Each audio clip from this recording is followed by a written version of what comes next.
Oh, not loud enough. At some point, I keep saying I'll fix this, but I'm never going to get around to it. Welcome to episode 29 of Tech Over Tea. This week is going to be a solo episode because I could give you, a proper explanation for why that's going to happen, but honestly, the real reason is that I got lazy and I forgot to find someone to be a guest on the episode. So here we are, I guess. But because it's a solo episode, this does mean that I sort of get to talk about anything that I kind of want to talk about. Obviously, I'm probably going to try to keep the episode still entertaining, but it's not like I have to, make sure that what I'm saying is entertaining for the guest. And I just realized that I closed my web browser, so I have to fix that on screen. Does it work still? Yes, it does. Cool. Anyway, let's not do that again. No, that's not the right key. I'm going to try to fix this while I'm talking. And there we go, much better. Cool. I had it on the wrong side of my screen. It just kind of got annoying when I was trying to, see the output of my face. I like it being on the left side and then the web browser being on the right side, but it literally doesn't matter. It's just a me thing. Anyway, yeah, so I'm just going to talk about what I want to talk about today, and maybe next week, actually no, next week there is a guest. Next week I'm bringing on the main developer, or I guess only developer would be the better way to describe it, the only developer of LBRY. So if you don't know what LBRY is, unless you're like super into LBRY, you probably have literally no idea what LBRY is. Think of it, is it going to load? Let's see if it loads. LBRY is sort of like the social blade of LBRY. So, yeah, I think it's really cool, and I wanted to talk to the developer, and there are some mistakes on... This is great. This is what happens when you have one person working on a project. You miss things like this. It's not a big deal, but, random things that aren't capitalized, always something nice to see. And then the week after that, I think I'm going to bring on the... He's not... What's his position? I'm going to bring on Electron from LBRY. So, I think he's the guy... He doesn't do the algorithm stuff because they've actually got someone who does that as like a career doing that. And that's probably the better person who should be doing it. I think he was responsible for designing the UI. I'm going to see exactly what it says on here. God, that's a giant picture. Here we go. This dude should be coming on next week. He is the designer and developer of the website. Cool. Anyway, yeah, he'll be on next week. And then after that point, I don't know. There are some people I want to ask. I might bring Brian back, or I might hit up some people I've been meaning to hit up for quite a while. Is my face... I fixed this lighting just before, and it's still terrible. Is that better? Yeah, it's probably better. You guys probably didn't notice a difference. Anyway, after that point, yeah, I have no idea who's coming on, but I will find someone, unless I forget, and do another solo episode. Anyway, that's enough rambling about nothing. Actually, no, this entire podcast is rambling, so I'm sure you guys, if you're watching this, are probably used to it at this point. So anyway, the first topic I have on here is something that I probably wouldn't be able to find anyone else to talk about with.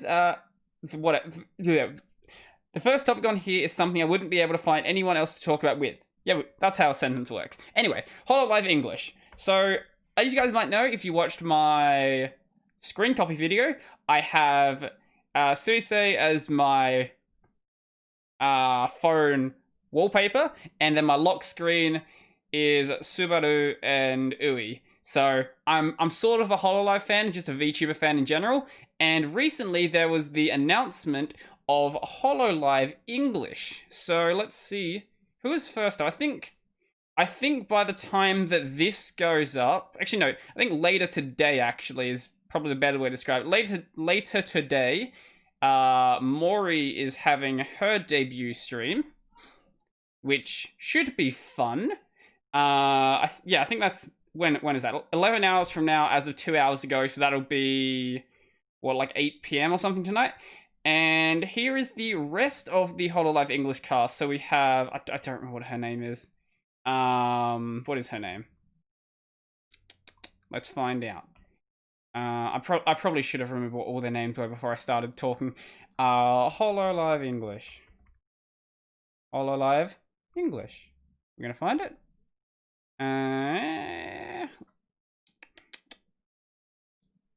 It came up when I searched on TweetDeck. Let's go back to TweetDeck, because TweetDeck's actually useful. And the regular Twitter website thingy is garbage. Ninamai Inanis. Yeah, there we go, that's her name. Anyway. So, Mori is having her debut stream soon-ish. I'm probably going to end up watching it tonight while I'm working on my assignments, because I kind of want to see the stream. And after that, I think Kiara's stream is next. This chicken right here.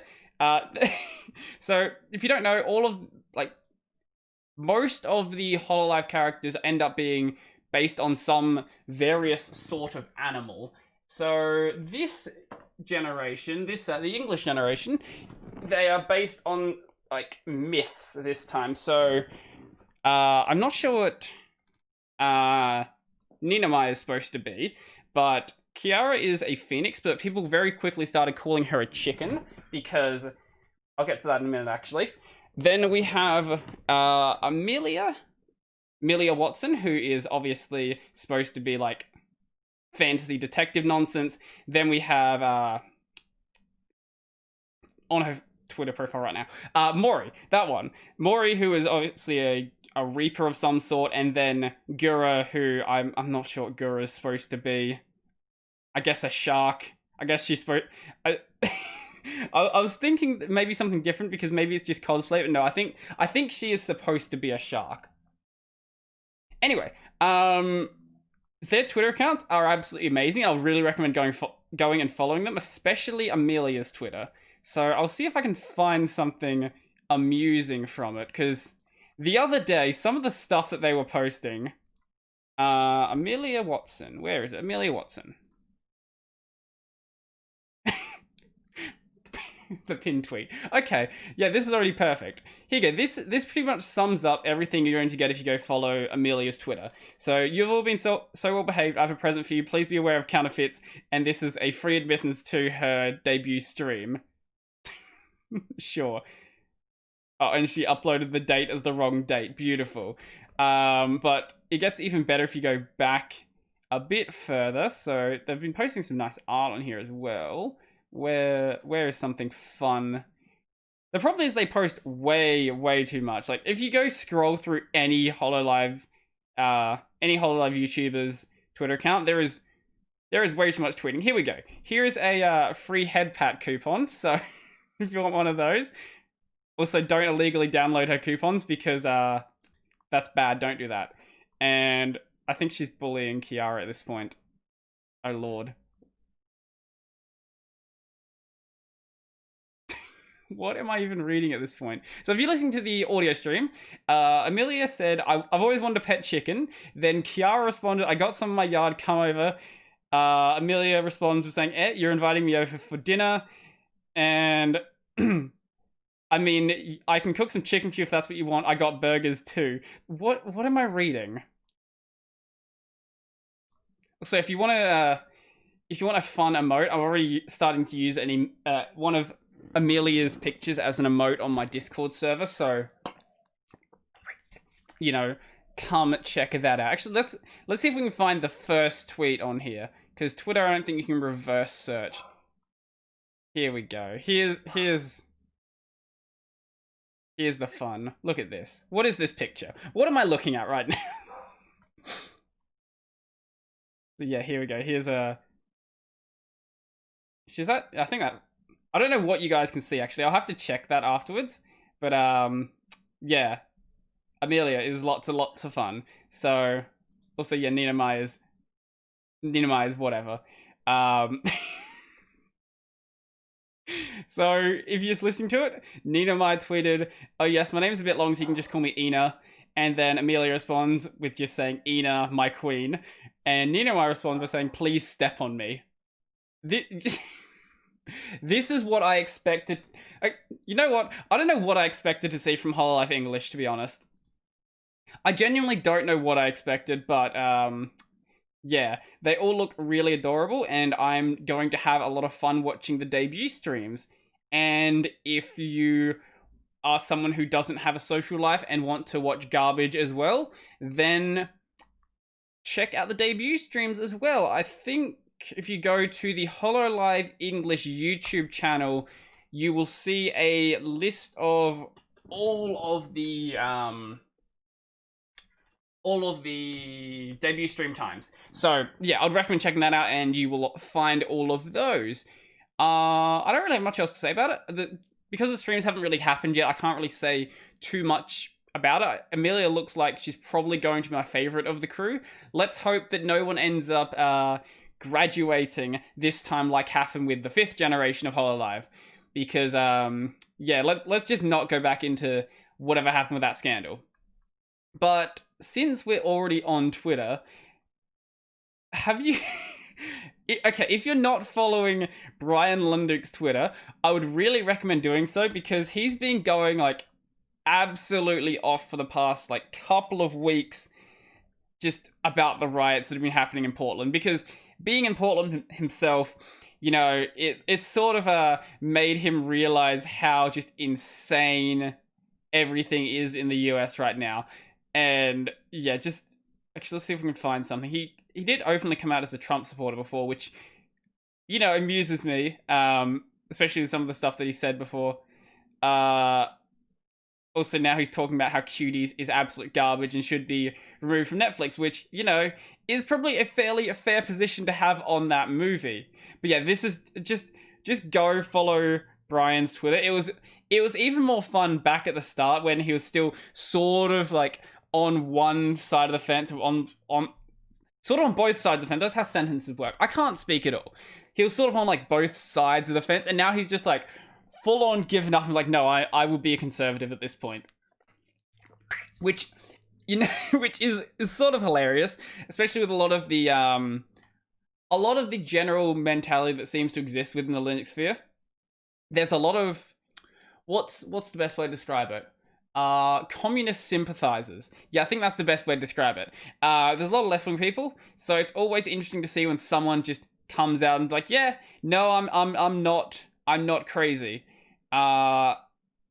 So yeah, I don't really have much else to say about that. That's sort of a short topic. Just go follow Lunduke's Twitter because it's fun. Yeah, so recently I've also been working on some stuff with Unity again. So I've still been using Unity to do my honors project. I've also got my VR course nonsense where I'm doing Unity stuff as well. And for a while there, I was thinking, hey, maybe Unity isn't that bad. I was very wrong. No, Unity is actually still garbage. It's...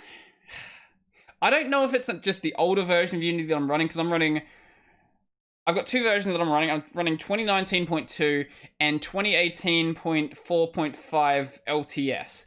And they're both very broken, and I can't imagine that newer versions of Unity are any less broken.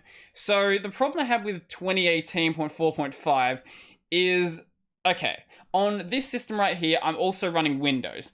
And on the Windows system, I've got my honors project working, and that all works, you know, just fine. Then I went and pulled down the code on this right here. So this is a Microsoft Surface. I'll open the thing up. This is a Microsoft Surface. I'm sure you've seen Surfaces before. Yeah, I don't have much to say about a Surface. Anyway, I went and installed Unity 2018.4.5 on that, and I downloaded the code, and I tried to run the code, and there were build errors, which didn't make sense because I was running the exact same code on this computer. So I went and copied the code over with a USB because maybe for some reason there was just a problem putting it into Git. I thought maybe that would be the issue. And then I tried to run the code again. Still didn't work. And it was saying, oh, you're missing some assembly references for TM Pro. And TM Pro is one of the default installed packages. That's Text Mesh Pro. So if we go look up Unity Text Mesh Pro 2018. Let's see if we can find it. There is a known problem with Text Mesh Pro in 2018, and the problem sort of should only exist if you're trying to migrate the project from an older version to a newer version. However, I'm not doing that. So all of these fixes for what's wrong with Text Mesh Pro don't work. So I don't know what the actual problem was, how I should go about fixing it, just even remotely where I should look for it, because I've tried to do everything that has been suggested for methods to fix it for this case right here, like clearing out your package cache. I've tried to reinstall it with a package manager, however, the Unity package manager is also missing as well. So it is possible that for some reason the install of Unity just didn't get done right. I don't know how it's possible, but it's very possible that that is what has actually happened here. Because even if I start up a new project, we have the exact same problem. So I'm guessing, yeah, it's probably that, but my solution, because I don't care, I don't actually need to run it on the Surface. All I need this Surface for is for the multi-touch, because I can't say too much about it, but the project I'm doing now is no longer a VR project. It's still the data visualization stuff, but it's now using a multi-touch screen instead of VR. So all I needed was the multi-touch input. So luckily, in Windows 10, there is this feature called, I think, Cast or something. I don't remember the exact name. You can do it with like third-party tools as well, but it's built into Windows now. So you can basically cast a computer to another computer, and it theoretically should just magically work. Now, I had a weird problem where, for some reason, it was like, you're not on a secure network, and it just wouldn't work. So I was like, okay, just let it work on any network, and luckily that managed to fix it. So basically all I'm doing now is casting my main system over to the Surface, and then running it like that. And it works fine. It manages to pass the multi-touch input through just fine. It manages to... It's a little laggy because it's doing it over Wi-Fi, because obviously the Surface doesn't have a Ethernet port. And if I was to put this... Actually, I wonder. Maybe I could plug in my USB Ethernet adapter to the Surface and then do Ethernet over with my desktop as well, and then that would work? Maybe? I don't know. But it's fine. It works well enough where I can test the input, because that's all I need to do. Once I know the input's working, I can kind of just ignore the fact that the Surface exists. And yeah.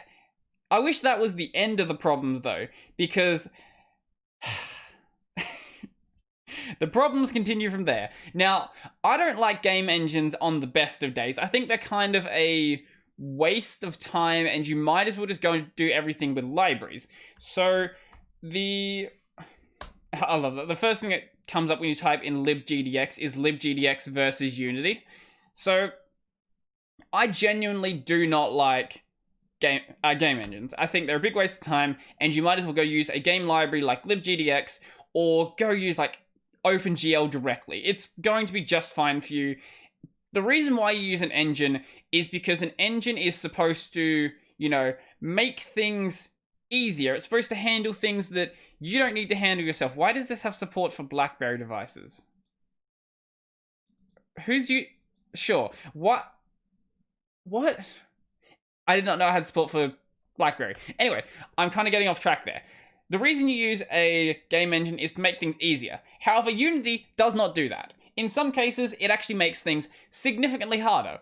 So if you run, at least in 2019.2, 2018.4.5, if you run input.touches and you run get mouse button down 0, whatever the command is to get the mouse input.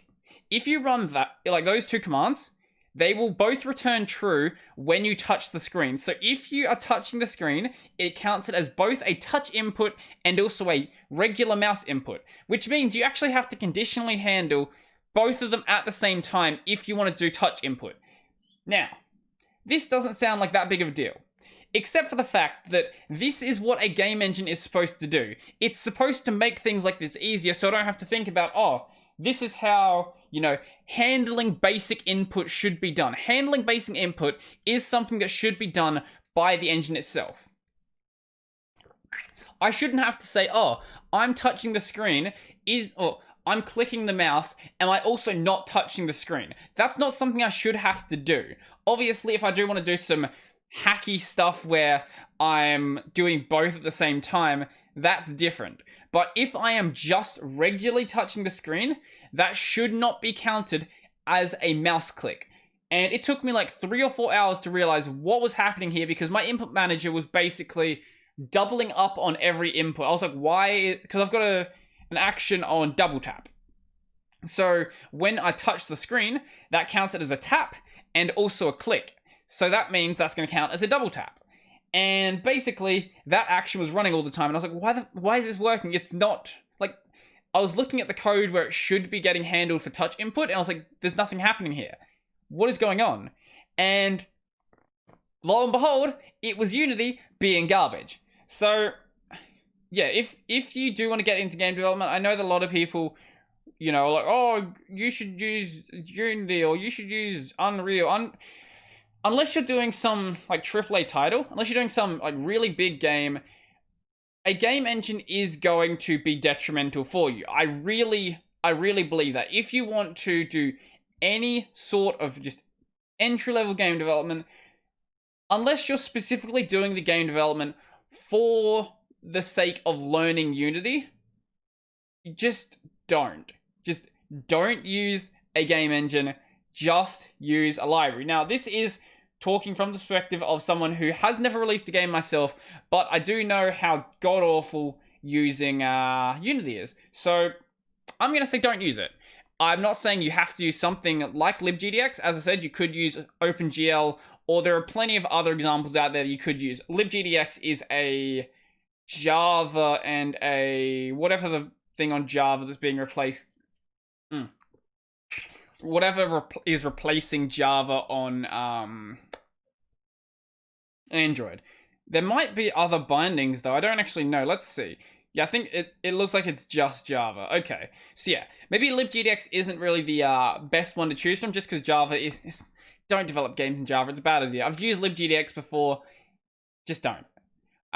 But if you are doing any game development, just ignore the fact that OO exists. Oh, that's another thing. So with my current project, I'm doing it in 2019.2. So basically, I'm completely ignoring the fact that you can do things like find in the like Unity hierarchy, because that's really slow. So I'm just forgetting that all that exists because it's dumb. So instead of that, what I'm doing is when I create an object, I'm just keeping a reference to it in my game data and then working from there, because that's much quicker to look up instead of being like, oh, I'm going to search this big tree for an object that I don't know if it even exists. Like, no, just split up your object into arrays. The arrays will be much smaller. Also use arrays. Don't use lists, because lists are going to aggravate your garbage collector. Unless Unity is messing with the C# garbage collector in the background, I don't see really, anything being beneficial from using the built-in Unity methods. Plus, as I said, searching the tree is just inherently slow. So, yeah, don't do that. I feel like I'm knocking off topic really quickly, though. This is sort of what happens when I do the solo cast. Sometimes they go really well, sometimes they become a train wreck. I feel like the start was bad, but whatever. We're here now. But besides those things, I think Unity... I haven't used Unreal, so I can't really speak for Unreal, but also Unreal is C++. So, C++ is just not a fun language to work with in general. So it's probably a pain in that way. And I can imagine it has its own sort of weird peculiarities where you have to work around the engine. If what you're trying to do perfectly aligns with the game engine, a game engine will be perfect for what you're trying to do. However, if it doesn't, and it's sort of like, slightly off, it's going to be a pain, because you're going to have to just, work entirely around the engine. But, hey, as I said, not a developer, or not a game developer myself. I could be completely wrong. This is sort of my experience using Unity for, basically a couple months now. So, as I said, could be wrong. Anyway, yeah. So, I did see something entertaining. Last week on the podcast, I talked about. Actually, can I get to my YouTube channel? YouTube. Just go to website and go to Tech Over Tea. So, I did a clip where I talked about the Atari VCS. Now, it seems like there was a lot of people, a lot of people for the number of views I got, that didn't really like that topic. And I'm not really sure why. Because the Atari VCS is actually a really, really dumb idea. There's one guy on here who commented who got kind of annoyed with it. Where is it? Here we go. Okay. I don't care, yo clowns. I already pre-ordered a system and it's going to be an awesome console. You've pre-ordered a $400 Raspberry Pi. I don't understand why anyone was excited for this. And I've found out some more backstory about this as well. Apparently, this was a Kickstarter project that people weren't even sure if it's going to exist. And Atari VCS. Is it Kickstarter? Indiegogo, sorry. Just as bad. Actually, I think Indiegogo might be worse. So they wanted they wanted $100,000. They got $4 million. And we're still waiting for production. How long ago was this? 2018. So, apparently there has been production issues with this, and people weren't even sure if it's going to exist. Let's have a look at the comments. Awesome new Atari Tank Fury trailer on... What am I... Yeah. People are going to buy this, and it doesn't make any sense why people are buying this. But... Hey, if you want to waste your money on a $400 Raspberry Pi, that is your money. John was /is just an Atari fan who backed an Atari IGG project, and he was commenting on how the Atari IGG project forum should have been filled with Atari fans from day one. I don't know what that's about. But I'm just speaking from third-hand knowledge, where I've heard that there's been production issues, but I didn't bother to look into it because I just don't care. I don't know why this console even exists. It's just a Raspberry Pi. It's not just a Raspberry Pi. It's basically just a Raspberry Pi for $400. There's no reason why you should buy this. You should just go buy a Raspberry Pi. Actually, no, better yet, I guarantee there are people on Fiverr who are doing the exact same thing for way cheaper. They'll sell your Raspberry Pi with all this kitted out already, just so you can, already have your nonsense where you have, your Atari games where you can run on your fucking graphing calculator. You don't need 8 gigs of RAM for that. That's dumb. Yeah. And you can do it with a first-gen Raspberry Pi as well, and it's going to be $50. So, this is dumb, and I'm not going to talk about it anymore from this point on, because it's probably going to fade into obscurity because it doesn't make any sense. Especially with the next-gen consoles coming out, where they are literally just computers. There's nothing about the next-gen consoles that says this is not a computer. Oh, I don't even know what they're called. What are Xbox One Series X or something? That sounds right. Yeah, that's what they are. So it's the Xbox Series X and S. And the reason why I bring those up is because there is a payment program. Is it the PS5? Next, I'll go Google because DuckDuckGo is kind of garbage sometimes. Next gen console payment model, payment something. Included. Microsoft introduces a monthly financing program for its Xbox. For its new Xbox consoles. So basically what this is you can pay $25 a month and get a Series S console, or $35 a month and get yourself a Series X. Now, you would think maybe, this is a solid deal. No, this is actually dumb, and you shouldn't do it. So, if you can't afford to buy a console outright, you should not be buying it. Now, this isn't me saying that, oh, if you don't have that much money, you shouldn't be buying stuff. No.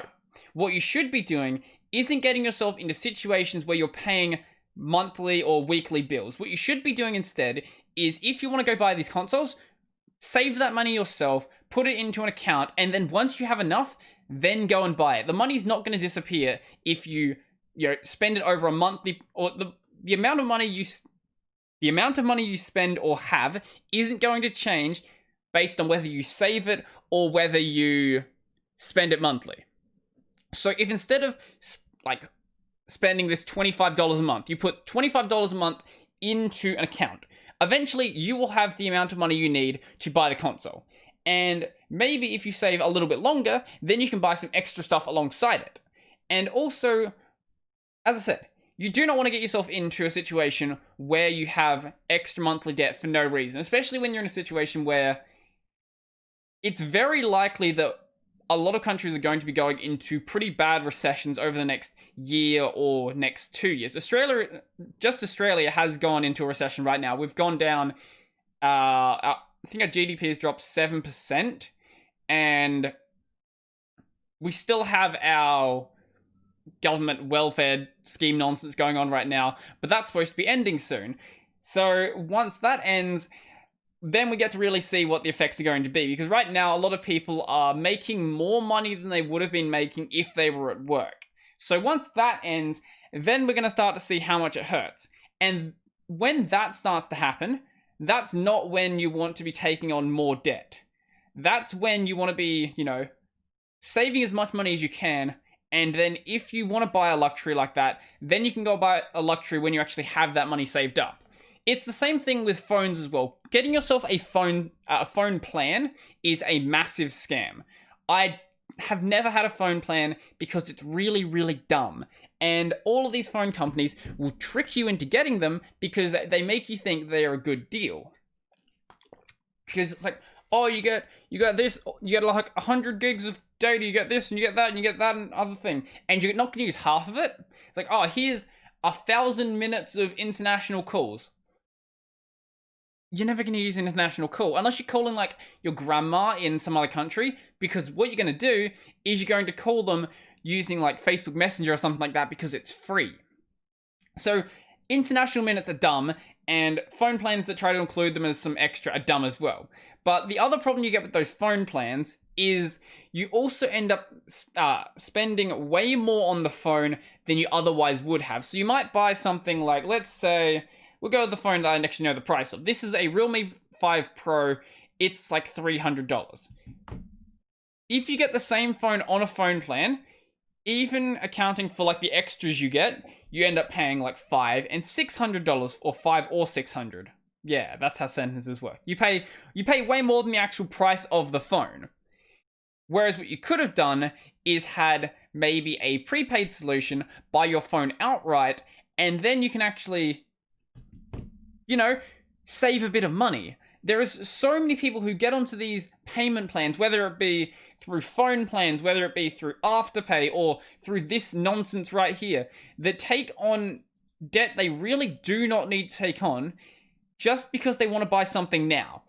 You don't need to buy it now. Okay, especially with these next-gen consoles. Everyone has known they've been coming out for the last... When did the PS4 come out? Since whenever the PS4 came out. They've known there's going to be a next generation of consoles eventually. And do you know how you buy the console generation after the one you're on? You start saving the second the current gen console comes out. And then, lo and behold, you have plenty of money to buy the console after that. But someone's probably going to say, but I can't afford to save that money. Well, if you can't afford to save that money every month, then you couldn't afford to pay that monthly bill anyway. So it's not really a fair point to make at that point. Obviously, there are people who aren't going to be able to afford the latest and greatest console, and those are the sort of people who weren't going to buy them anyway. But if you were going to buy them, there's no reason why you have to use these payment schemes. Especially the ones that have interest. I don't know if this one for the Xbox Series nonsense has any interest on it, or if it's just paying for the actual cost of the console. I would presume it probably does have some interest in it somewhere. It says $25 a month, but it doesn't say for how many months. So if that's $25 a month for more months than the price of the console, then obviously that's not going to be a good deal. If it's the exact price of the console, at least you're not spending any more money there, but you still shouldn't be getting yourself into the habit of taking on more debt that you don't need. Because let's say this. Let's say instead of spending this $25 a month, let's say you put $25 a month into an account. And let's say there's 1 month where you're really strapped for money and you desperately need that extra $25. Now, if you had done the $25 a month payment directly to Microsoft, you would not have that $25. But if you put it into a bank account, then all you have to do is, for that 1 month, skip the payment and then use the money for whatever you need to use the money for. Now, you really shouldn't be, you shouldn't be buying consoles if you're that strapped for cash, but we'll just assume that you are for the sake of this discussion. In that situation, not paying the money directly to Microsoft will be, obviously something that massively improves your life. So, yeah. Don't take on extra debt you don't need to take on. There are situations where you can take on sensible debt, for example, if you're trying to build up a credit rating. In that case, you are intentionally taking on debt for the sake of paying it off. So you're gonna, buy all your groceries with a credit card that you already have money for, so you're gonna pay off the bill straight away, but using the credit card will let you build up your credit rating and nonsense like that, so you can eventually get yourself a house loan. That is a sensible way to take on debt when you're taking on debt that you can already pay for. When you're taking on debt that you don't know if you're going to be able to pay for, that is a very, very different situation and should be avoided at all costs. Now, obviously, there are times where you can't avoid it. For example, if you're trying to... Most people aren't going to buy like a $500 car. So most situations you can't avoid taking on debt when you're trying to buy a car. However, most people also don't need a 10 or a 12 grand car. You can go and get yourself something that's like $3,000 or $4,000 that's going to be a fairly decent car. And most people will be fine with that. Unless you're doing like a driving job, you don't need something much more expensive than that. My car, for instance, is like $4,000. That's 4,000 Australian as well. So what? That's like fucking two and a half US. And it's been fine for a couple of years. Obviously, when you're in that price range, you have to be a bit more picky about what you're going to choose, because there will be some cars that are, being upsold, and there's going to be some cars that have like various pieces of damage that you really don't want to be taking on, because they're going to end up being more of a hassle than it otherwise would have been to spend like a couple extra thousand on a car. So in those situations, yeah, it might be sensible to take on some debt. Or obviously when you're buying a house, most people don't really have the money to, buy a house in cash. It would be nice to have that money, but most people don't have that money. So in that situation, yeah, it's fine as well. But you should also be very, very much considering whether it's the best thing to be doing. Should you be taking on that debt, or should you be looking at some other way where you can save some money? Now, if, for example, your rent is more expensive than your mortgage would have been, it's probably... Yeah, if your rent is more expensive than your mortgage would be, then you probably should go down that mortgage route, but I'm not a financial advisor. Go speak to one of those. I'm kind of just someone who rambles about nonsense on the internet with no clue in the world. Oh, Lord.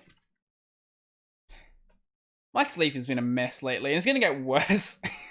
So I'm still in the sort of process of switching stores, and this other store I'm going to, they like to do midnight finishes, so that means my sleep's going to be real funky, especially on the days where I have classes at 9 in the morning. And also my sleep's just generally bad anyway, so hey, we'll see how that goes in the future. But generally when I have a guest on, it's usually a bit easier. So one other thing I want to talk about was, because I've been talking about it for like 10 minutes now, I wanted to talk about Hive. So I still think that Hive is what's the best way to describe it? It's got some problems in a lot of places. So, can I find my followers? Is that a thing I can do? Or following followers? What am I looking for? Let's find it. You guys probably can't even see much I'm seeing right now. I'll just switch back here and we'll try to do it another way. So if I go to Uncle Bonehead's thing, because I've got nothing on my account yet. I still have problems with the way that Hive handles its password system, where it has like 5 different keys to do stuff. And there's no real easy way to recover these keys either. So if you lose your key, then you're kind of screwed, which really does hurt its adoptability with people outside of the crypto sphere. However, I still think it has plenty of room to grow, and I do think that it can eventually grow to the point where it's sort of encompassing a lot of the Linux sphere as well, and a lot of the gaming sphere. I think a lot of those people would be willing to take on a platform like this. I don't think it's ever going to be a big platform outside of sort of techie people, just because of those issues it has with its with its password system, that it forked from forked from Steam, where it was a bad idea there, and it's still a bad idea here. But because it has that room to grow, I am thinking of bringing some of my content over here at some point. Now, I don't know when. This is another one of those projects where I want to take it on at some point. However, I don't know when, just because I'm sort of busy with uni and stuff. And if I'm going to be uploading on Hive, then I'm also going to be doing blog posts alongside what I'm posting as well. So those posts might also end up going on... Oh, jeez, I'm sorry for yawning the entire time. Those posts might also end up going on read.cache and mines as well. Because even though it has this problem, I still think it's going to be a good idea to be on here in the long term. Just on the off chance that it does... Okay, just on the off chance that it does happen to grow outside of the sphere I think it's going to grow in.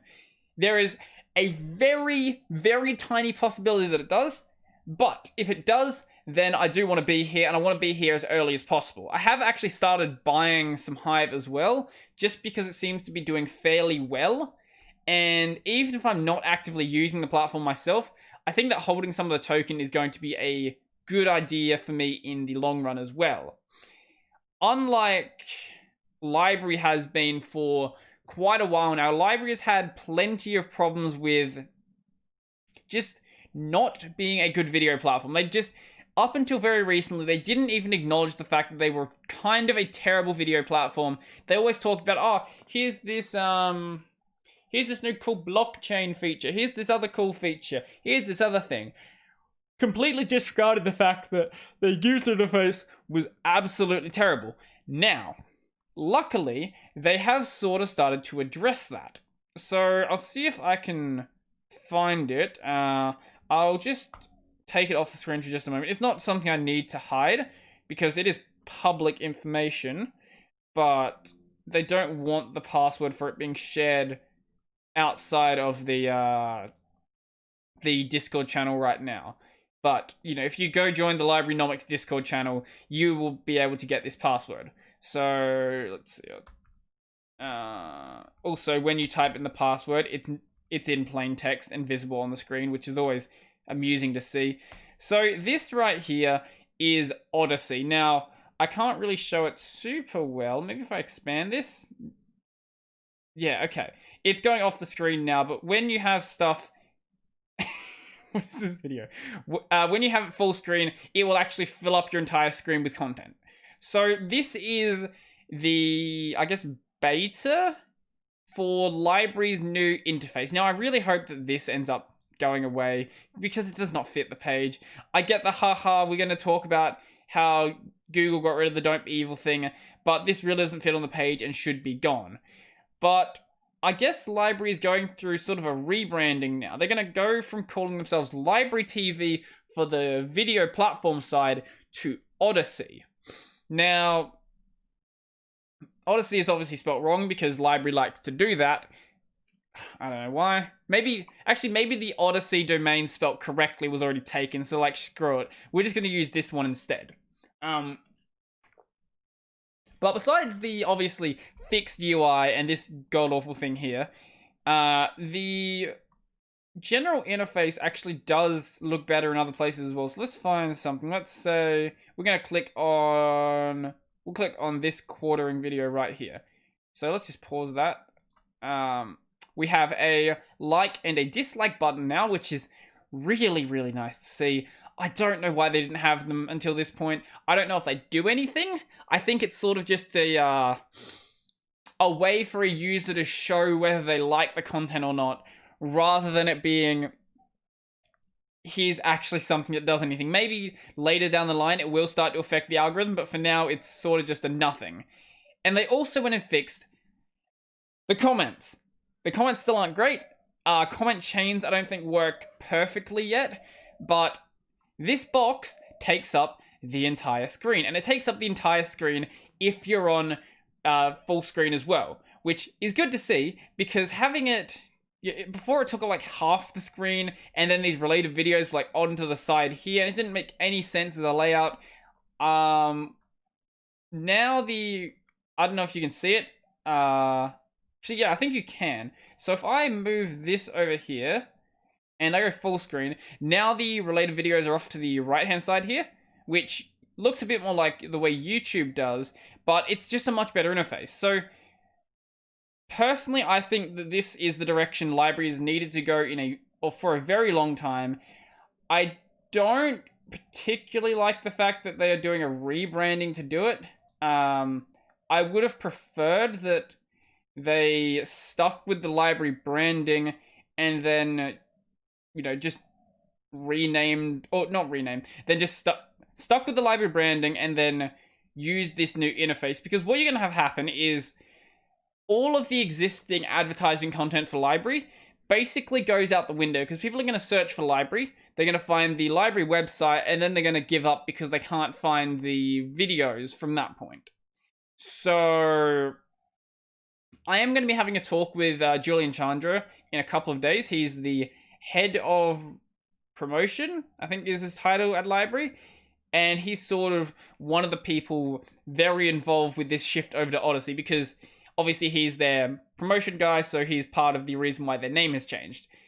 Library does have a problem as a name, but at this point, until I get some justification from Julian, I think it doesn't really make sense to throw out those existing years of marketing. Because, yeah, people get distracted very quickly, and if they can't find your video platform basically in one click, they're going to give up. Obviously, there are people who are going to spend a bit more time looking at it, but those are the people who you've probably already convinced to use your platform anyway. So, yeah, that's sort of my take on that. I do think the UI is exceptional, though. So, as long as the UI comes to the desktop app, I'll probably start using it a bit more often. I still want my notifications, and notifications, if you didn't notice, were here as well. So, I'm obviously not logged in at this point, so I can't show you any. But I would like to see notifications come to the desktop app, and I want to see this UI come to the desktop app as well. And as I mentioned earlier, if you do want to come check this out for yourself, go join the Library Nomics Discord server, or I guess you could join the Foundation server, and there is a post on there, and you can find the password for it. Now, yeah, I don't have too much else to say about that either. It's sort of just, hey, this is a cool thing that's happened. Yeah. I don't know why I'm doing this one on so tight. I could have done this tomorrow, and it probably would have been slightly better. I can't promise it'd be good, but it'd be slightly better. Speaking of things that are slightly better, this is a bad segue. I found out that DT has a Discord server. I don't think he's ever active in it, but DT has a Discord server. That's a DistroTube, in case you're not in the Linux sphere and you somehow came across this channel.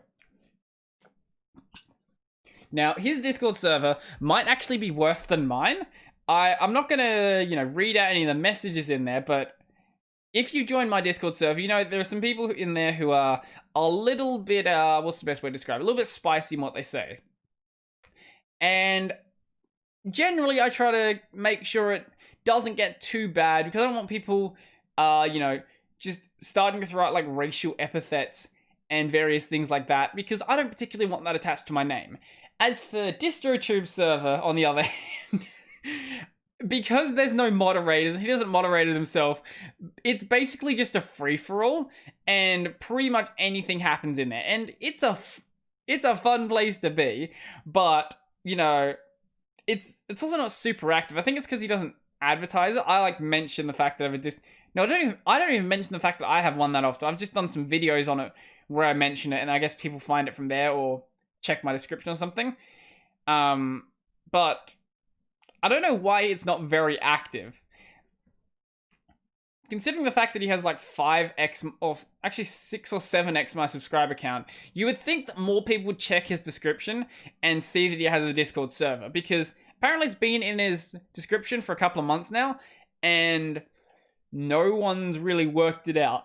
I don't know the exact numbers in his server, but it's a fraction of mine, and when it comes to active people, I definitely have way more active people on my server. I think there is a little bit of crossover between the two of them, but generally people are active in mine. I think it might also have to do with the fact that I'm actually active in the server, and typically when people join a creator's Discord server, they're typically joining for the purpose of actually talking to the creator, and because DT is never in the channel, that probably convinces some people to join, and then they leave when they realize he's not actually around. But I don't know, could be wrong. Could just be the fact that he's never actually made a video on it. The fact that I've made, I think, 2 or 3, plus I've got my videos where I cover Discord clients. Whenever I do one of those videos, I notice I get a bit of a spike, typically because I show off the Discord server in that video, which does actually help. Jesus Christ, I'm yawning a lot this episode. Maybe do a shot every time I yawn, and you'll you'll probably die. Yeah.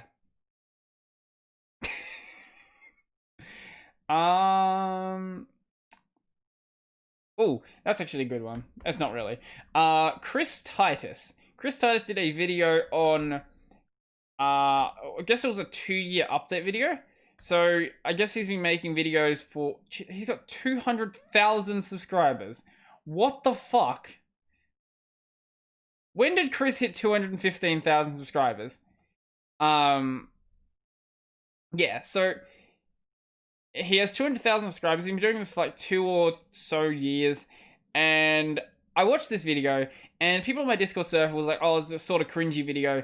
But I look at it in a very different way. The way I look at this video is... This is someone who has been super, super dedicated for the past, however long. I think the first year he made videos once a day, every single day. And then this year it's once every other day. But this is someone who's been super, super dedicated to making sure that they put out content every day, or basically every day, making sure that content's good, trying to improve his content over time, and just generally building a business yourself. And I find that to be really admirable. I don't particularly watch much of Chris's content just because a lot of his stuff is very, very beginner friendly, and it's not the sort of stuff that I really find interest in watching. Now, I do make some of those beginner friendly videos myself, but I don't personally find any value in watching them for myself. That's not to say they're not valuable, that's just to say that I'm sort of past the point where a lot of those topics are super valuable for me. For example, if you want to know how to switch from Windows 10 to Linux Mint, like that's not something I really have any interest in, or minimal Windows 10 install, or how to set up, actually this one might be interesting. Google for my mouse would be cool, but this one here, customizing your first Linux install, things like that, or choosing my web browser, things like that. Those sorts of videos I don't typically find any reason to watch, but I get why people watch them, and I get why people are enjoying them. And I'm actually really happy with the fact that he's managed to actually make it this far, because I didn't think that making Linux content, you could really get yourself a channel that's this big, because I think second to Chris that I can think of would probably be Luke. And Luke is at I think Luke is at like 99 point something. Luke is at 99.6, and I guarantee that when he hits 100k, he's not going to be around to make a video. Because when was his last video? 3 weeks ago. Luke is a absolutely horrendous YouTuber. He makes amazing videos, but he is a terrible YouTuber. He will, like, what?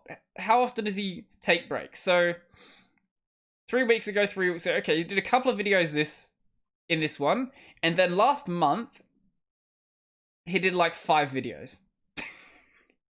As I said, he's a terrible YouTuber, but all of his videos are really good. So I see why his channel's so big as well.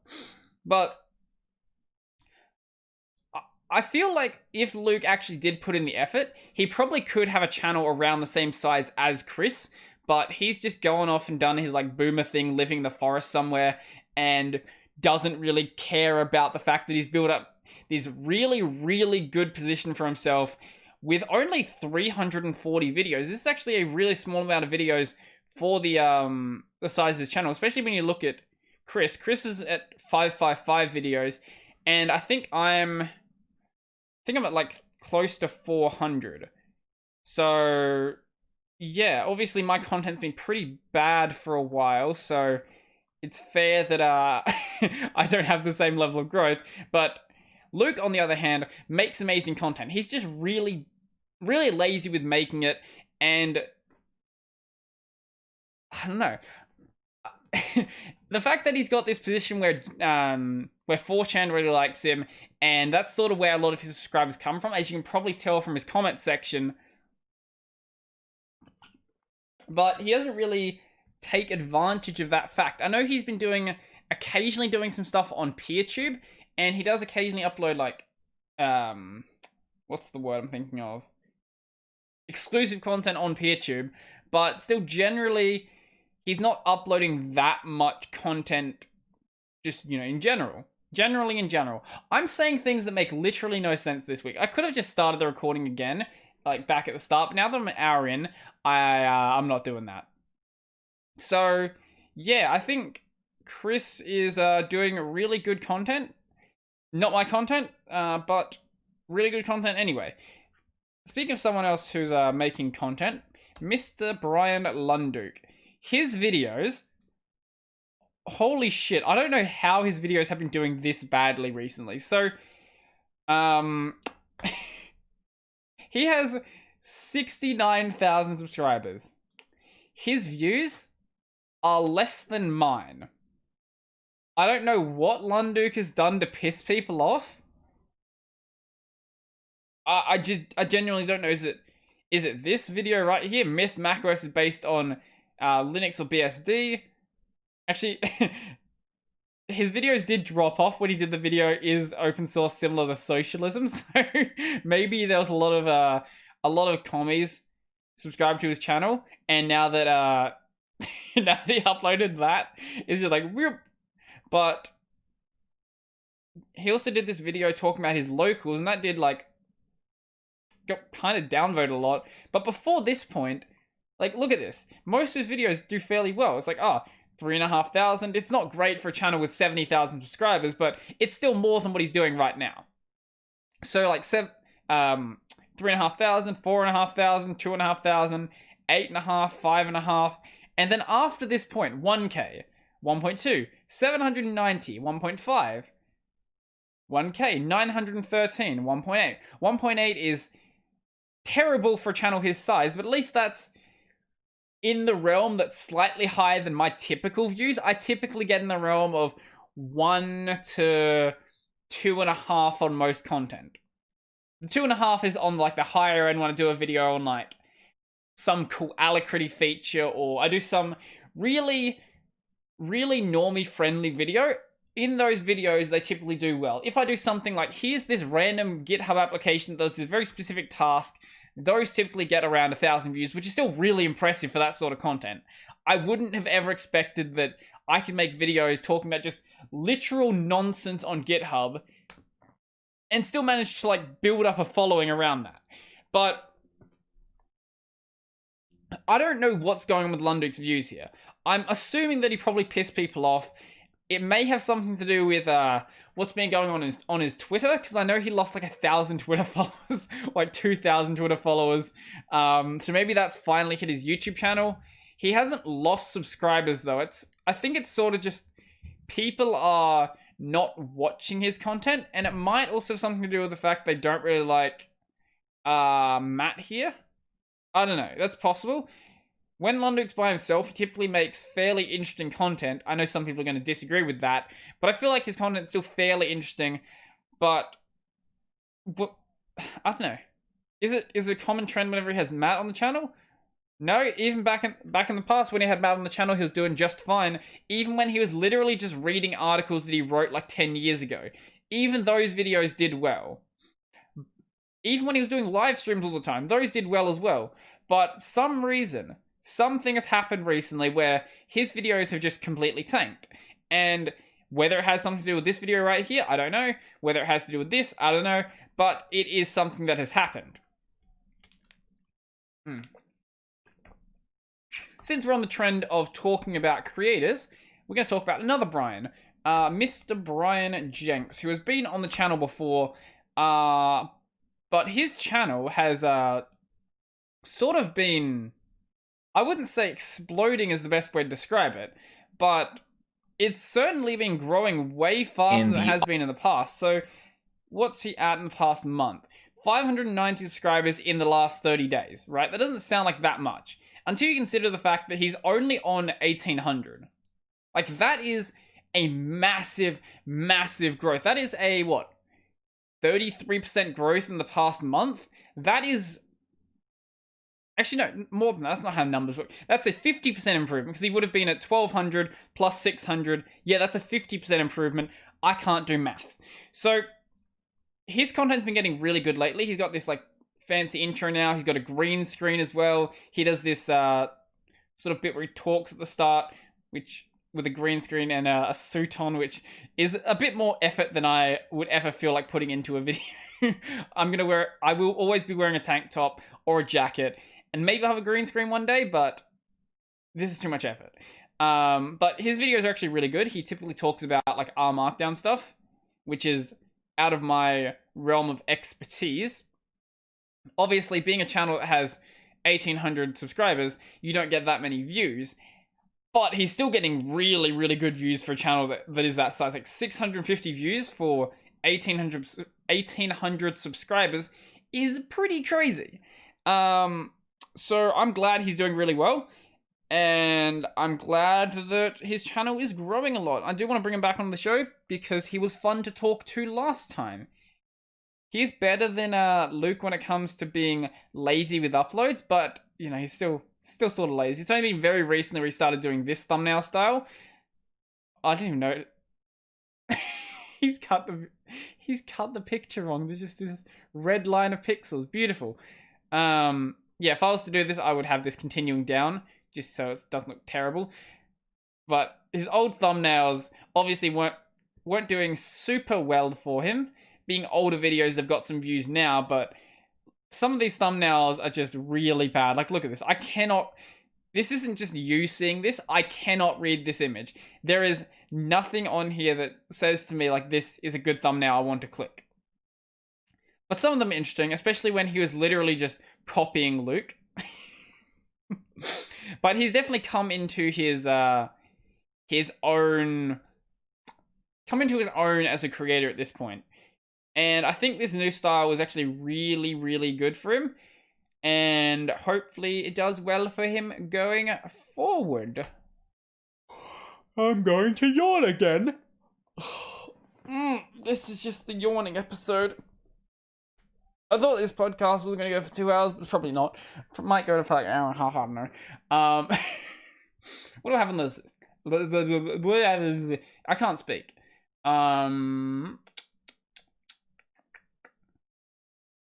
Oh, right. Recently, VimConf 2020 happened.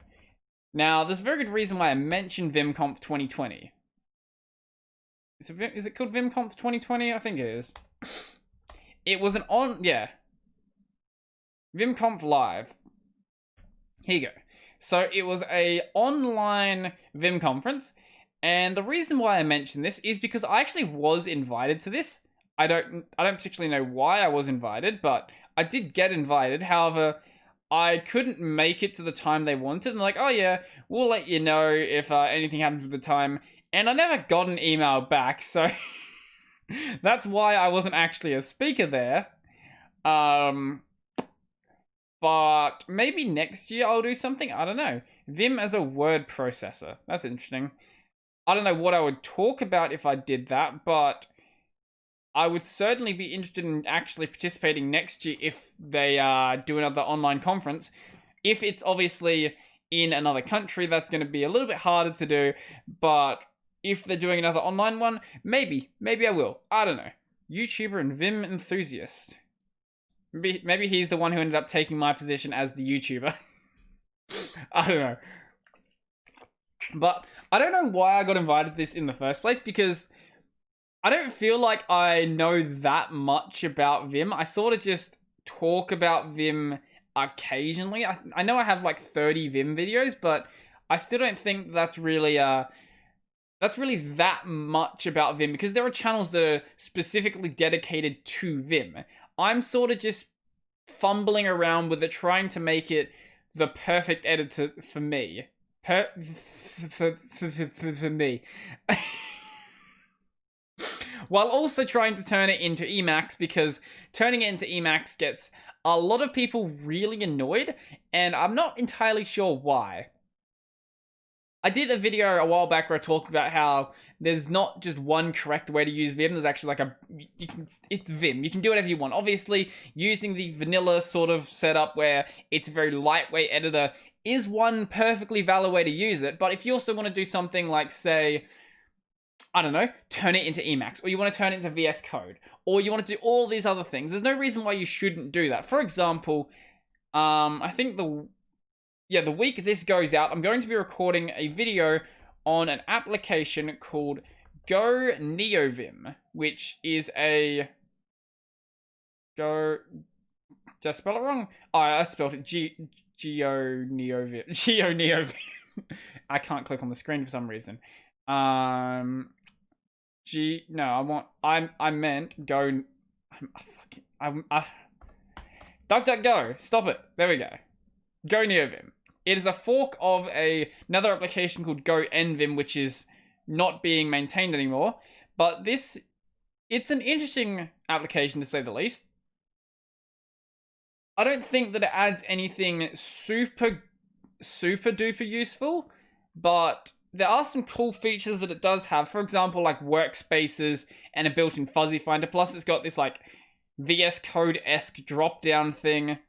It's got like markdown previews, a mini-map, things like that. It does certainly look really, really cool. And also has linkage support, which a lot of terminals don't have.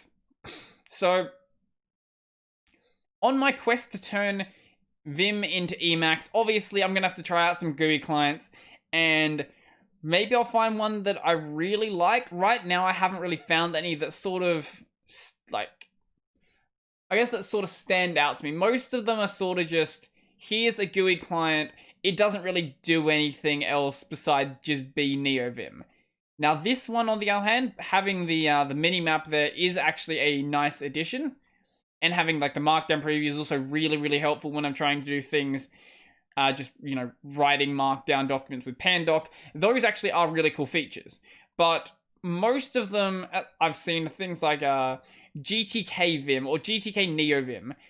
Those are just, here is Vim, it's in a GUI window. And I'm just like, okay, but what does it do? Can I display images? Can I do anything else? Is it just NeoVim but in a GUI window? And if that's the case, I don't really see what the point of that actually is. And I also want to talk about this one right here. Now, apparently it's been archived, which is sad. I might not end up talking about it now. I don't know. Yeah, I actually do think this one actually is really cool. Sadly, though, yeah, I didn't actually notice the fact that it had been archived. This one actually does add some cool features, though. And it looks like it's trying to be, you know, a proper sort of editor. Or a proper sort of code editor, I guess. Rather than just being, here is NeoVim, but in a graphical window. Plus, you get a Nyan Cat because it's 2006. And there are other sort of Vim projects that are cool. Like GNVim is sort of one of those just very basic ones. This is one of the ones where I don't really see the point of it. Like, it is cool, but I don't really see any point, because it's just like, okay, here is just regular NVim, but it's in a GUI for some reason. I don't really know what the justification really is there. Like, yeah, you get ligatures and not much else really. Like, the reason why you want to run Emacs in a GUI is because you can, like, load up Firefox inside of it and actually run graphical applications inside of Emacs, or you can, like, display images. But none of these GUI Vim clients are really trying to do that. All of them are just, okay, here is just Vim in a GUI. What I would like to see is, let's say you have a path to an image. If you have a path to an image, then it actually displays that image in like a preview window. That actually would be really, really useful, especially when you're trying to do things like web development. Say you have like an image tag there and you have a link to an image. Actually display that image. That would be such an awesome feature to have, but none of them really do that. So I will look at some of these, but I don't think that in the end I will end up actually using them. If I do use one, I'll probably have to write it myself just so I can actually add some of these basic features that, if you're going to have a GUI client, probably should be there. But I don't know. There is this, even though, okay, if someone does happen to use one of these GUI Vim clients or GUI NVim clients, can you actually let me know why you actually do it? Because I still haven't found a reasonable justification to actually do so. That would be cool. Even though, like, obviously the ligature support is nice, so I guess if you have a terminal that doesn't support ligatures, that's probably, like, the one reason to do so. Or if you desperately need proper mouse support, I guess that's also a thing you can do. But outside of those, I don't really see any reason why you might. Oh, I'm still getting a shadow on my face, am I? Okay. That's cool. Only when I lean in this far. I did manage to fix that problem from a few weeks back. Right now, actually, I might... Okay, I mentioned this in the sound check, but yeah, this mic arm is sort of broken now. I don't know why, but it's sort of broken. So if I bump it, it, you know, falls over very easily. So I've got my light slightly off. Actually, you probably don't even know where it was before, but it's slightly off to the right from where it was before. So it should light my face better now. Now, I might end up putting a light in front of me, because that's probably going to be the best way to fully deal with it. Because obviously when I leave it here, I'm still going to get, you know, the shadow on my face. But if I have a point light on my face, yeah, I think that might be the best way to deal with it. I don't know where I'd mount it though. I guess I could probably mount it on top of my TV and then have it pointing down like that. That could work. I think what I'll have to do is put a light there, see if it does anything reasonable, and then if it does, then decide whether I want to put it there, rather than going and buying it and then not using it. But I also do want to have a third light anyway, just in case I do need a third light, because it would be useful if I try to, say, and I want to go to AvCon and actually interview some of the game developers there, and just having an extra light where I don't have to, like, tear down my existing setup would make that slightly more useful, I guess. So that's an option for sure. But yeah, I also just don't really want to pay $60 for another light. But I do have the batteries this time, which is an improvement. The last time, the reason why it was expensive was because I had to buy the batteries, but I have a extra battery sitting down here. And I can always obviously run it on DC as well, because I found out what DC adapter they use. They use the same one that my portable hard drive has, so I just buy some of those, and I can wire the one on the right I guess it's your left, I could wire that one up as well, and then not have to worry about using the battery, and then just use the battery for the one that's going to be up here. But I feel like if I put a light up there, it's also going to be there's going to be more shadows when I do things like this. No, maybe not. Maybe it'd be less of a shadow. I don't know. I would also have to mess with the actual lighting intensity, because if I have a third light, obviously there's going to be more light in general. So these ones off to the side are probably going to have to be toned down a bit, and it's not a big deal. I'll just have to mess with them a bit. Then I'll probably also have to mess with my existing webcam settings, because they're configured for having these 2-point lights and this light off to the back here. This light off to the back, I feel like there's a better way for it to, or a better place for it to be put, just because it's not properly lighting up the back. As you can probably notice, it's like real shadowy off to this side. But if I don't have the light there, it looks really bad. Actually, no, I'm going to go turn the light off, and you'll see what I mean.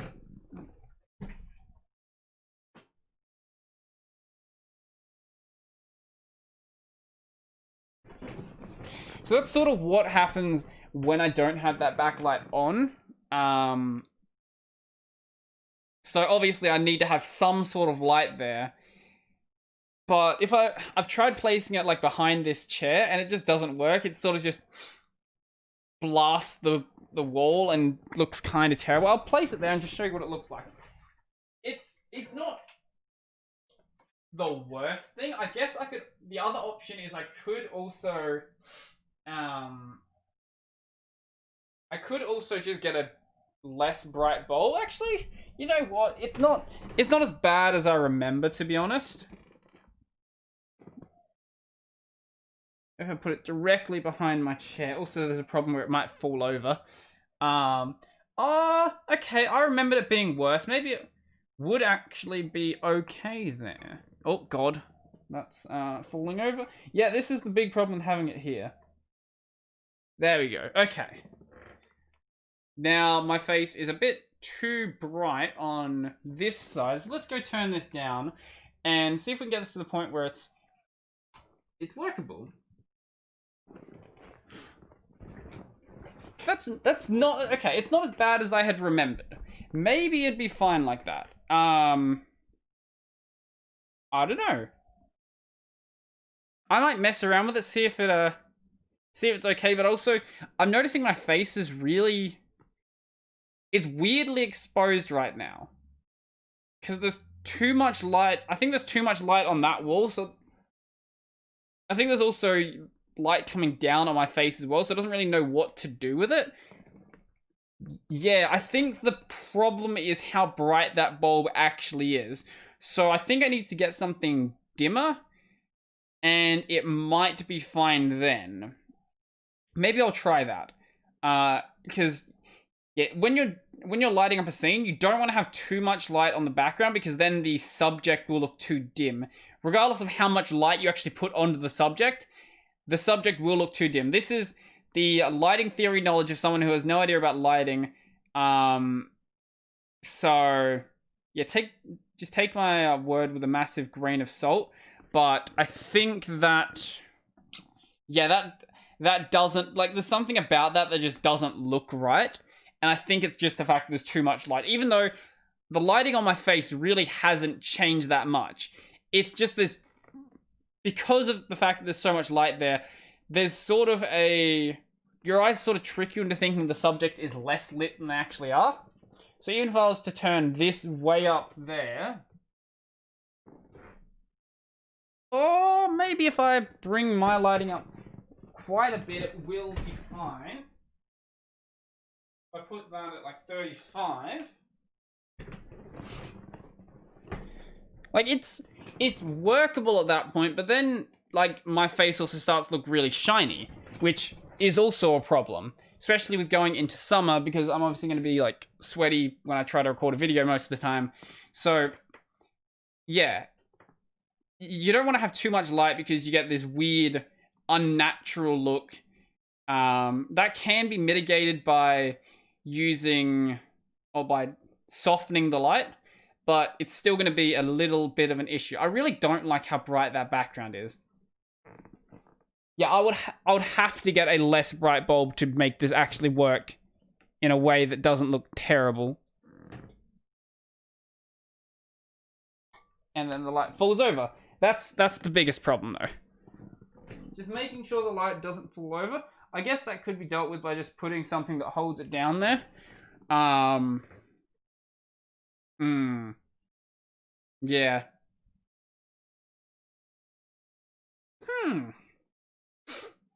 Obviously, I do want to have the background lit up properly, but this is too much light. I'm going to put it back to where it should be, and we'll see how much better it does look on my face.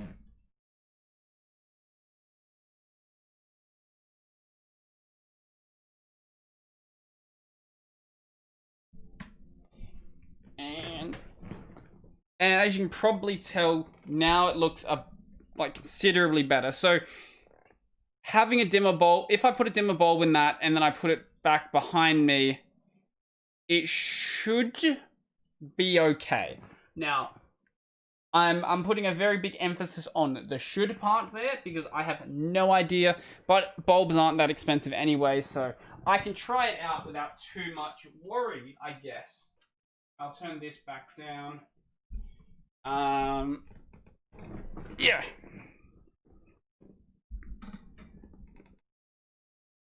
Yeah, okay. That's looking a little bit better.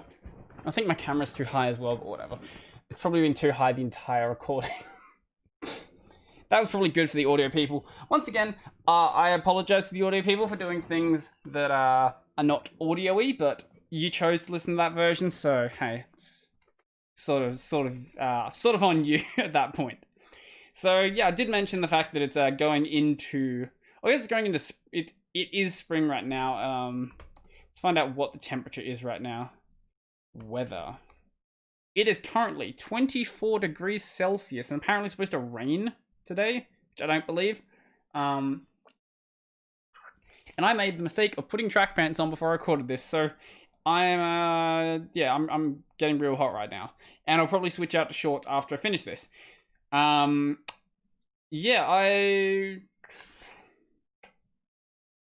I don't really say anything about the weather. It's getting into summer, so or getting to spring. So we're back to the time where my face gets to be real shiny the entire time, which I said I was going to deal with last time by softening the light, and then I just never did. So I probably need to actually do that. The easiest way to do it is get some sort of cloth, put it over the light, or you can get the super ghetto solution, which is get a tissue, which is not a great solution because it's sort of a fire hazard. But I do have some cloth in there that I could use, and what I could do is potentially make up some like ghetto light boxes so I can brighten the light so I don't lose as much light from the dampening or the softening, and then soften the light as it comes through. Basically, all you need to do is get like a light shade sort of shape, line it with tin foil, and then put the fabric over the end, and then you're pretty much good to go. So pretty much what I do is grab one of these guys and do that onto there. So like create a shape of some sort, or buy a light shade, I guess, and yeah, put the thing over. And yeah, I bought the cloth like a year ago and just never got around to using it. It's one of the many projects where I'm just like, here's this cool thing I want to do, and then I just don't do it. And then I realize, oh, I'm back at uni now, and I don't have time to do it. But luckily, that problem is going to be not a problem soon, because what are we in? We are in week 7 now, and I think we're going to week 8, and then we have the uni break, and then after the break, there's like 5 more weeks. So I think we've got like 8 weeks left, which is pretty crazy to think about, because I still remember when I was in my first year as if it was yesterday. It doesn't feel like I've really been at university for 4 years at this point, and especially now that I'm sort of thinking about not really using the degree that much. Yeah, my last 4 years have been interesting. I've certainly met some awesome people, and you've seen some of them come onto the podcast. But I don't think I would be doing what I'm doing right now if I didn't end up going to university, because I think my plan otherwise would have been, if I remember correctly, I was thinking of doing a trade. And I have no idea how I would have done a trade, because I don't know how the first thing about actually getting into that. I'm sure I would have worked it out if I actually put my mind to doing it. But I think I would have ended up doing like electrician work, because I've always had some interest in like electronics and computers. And coming from a generally poor area, the idea I was thinking about was an electrician, just because that sort of made sense from where I was at. And then I realized I could go study computer science at university, and I already had an interest in programming from high school, which I have talked about in the past before. And from there, I was just like, okay, well, I'm going to go do that. Now, after I finished high school, I did take that gap year, and, almost thought about not going to university after that, because I fucking hated school at that point. But I'm happy I did it, because if I didn't, I wouldn't have discovered this. Because especially if I was working full time, there's no way I would have had the time to actually start up something like this. I know some people still manage to do it, and those people are mental cases. But also the fact that university's sort of given me the ability to, I guess, manage my time better. Now, I still waste a lot of time, especially when it comes to watching Hololive clips. But my time management is so much better than it used to be. And also, how I actually value my time has very much changed over the past couple of years as well. So, for example, back when I was leaving high school, I would play a lot of video games. I would watch a lot of anime. I still want to go back to the anime, but I have time right now. And sort of that was my main focus, and then school came second. And that sort of continued into university as well. I think for my first 2 or so years, I was actually watching like 30 or 40 anime series a season while doing uni stuff, while getting top grades.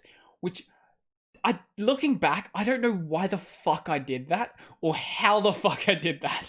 Because there was, like, it's not like first year or second year is really that much work, but it's still a big jump from when you're in high school. And somehow I managed to balance all of that. I think, I've said this before, I think it's just because I didn't really have a big social life, I sort of had the social life that you need to sort of function at university, and then outside of that, I generally, there's the next yawn, I generally just ignore it.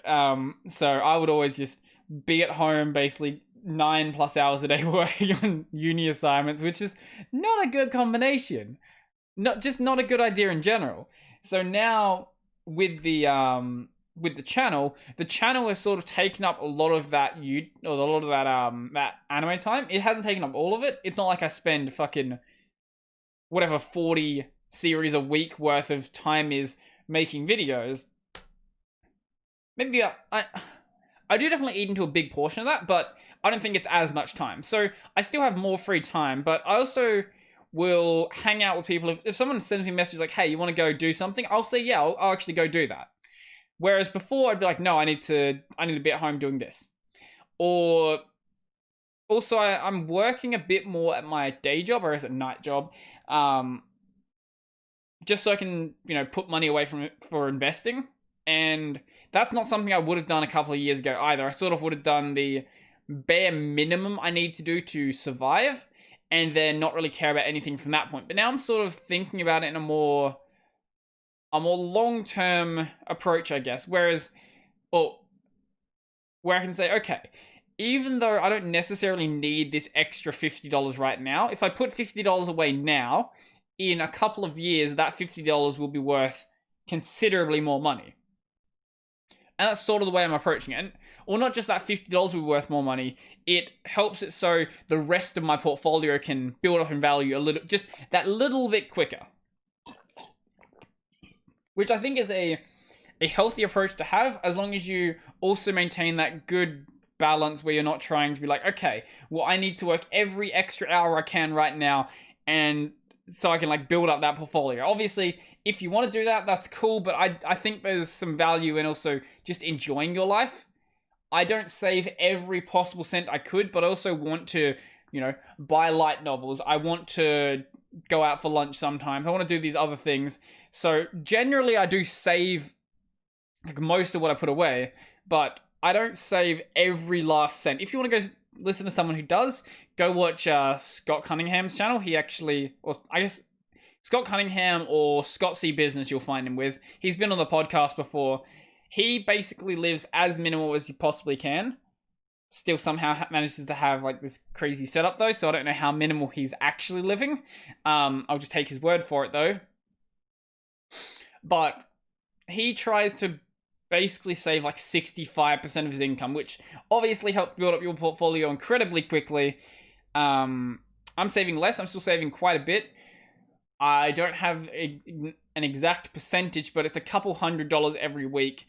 Plus, generally, I'm saving most of what I make from the channel as well. That's sort of why I haven't bought a camera at this point. Like, I can afford to upgrade my camera to like a entry-level mirrorless, but I don't think that, at least for the longest time, I've thought that my content didn't really justify the more expensive gear. I wanted to get to the point where I can actually present content well enough where I'm like, okay, at this point now, the microphone I have and now the camera I have are sort of holding me back. Whereas if I was to go out of my way and then buy the camera and then buy the audio upgrade straight away, yeah, it would make my content look and sound better. But if I still can't present a video well, it doesn't really... That's another yawn. It doesn't really make any extra sense to, go and buy that more expensive stuff, because there are people who do that. They'll start their channel straight away, go and buy a mirrorless, and then some of those people don't even continue making content. I especially wanted to make sure that I didn't fall into that situation where I'm not buying stuff that I know that I may not end up needing. I'm not buying stuff that I may not... That was too many negatives. I don't want to buy things and then say, okay, in a couple of months I won't actually need this. Especially when it's an expensive purchase like a mirrorless camera. Because even things like because the pretty common one that people get is the what is it? What is the camera? Sony A6100, is that it? I think it is. Yeah, here we go. Sony A6100. This is described as the a budget camera. Now, it's $1,200. So, obviously, it's an expensive purchase, and I can afford it. It's not like I'd be struggling to purchase it. Here we go, buy weekly rental nonsense. No. I can afford it. But, yeah, I can't really justify it at this point. Now, someone might say, but my content actually is good, but I feel like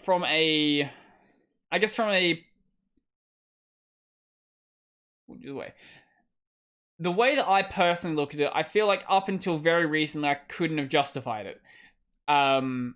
It's gotten to the point now where I'm thinking, okay, if I was to actually run across my channel, yeah, I would subscribe to my channel, but I still think that's probably not good enough. I still want to get to the point where, I don't know. I don't know what point I'm trying to get to. I think I'm just trying to get to the point where I feel happy with what I'm making.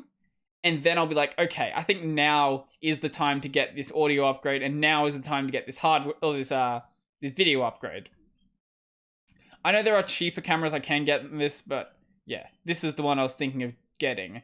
Or there's a Canon one that people recommend as well. I think a Canon might be cheaper. But either way, it's very expensive, especially in Australian dollars, because our currency is garbage. M50 is the Canon one that people recommend. How much is that from... we'll use Ted's cameras again, because Ted's cameras were what we used before. Shout out to Ted's cameras. I've never heard of your company before. Here we go. This is only $1,000.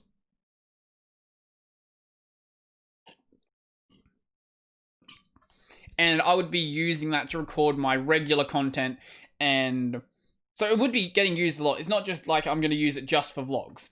It would be replacing the webcam, as like my general thing. I might still use the webcam for live streams, just because on a live stream it doesn't really matter that much. Maybe I won't use it, but it's yeah.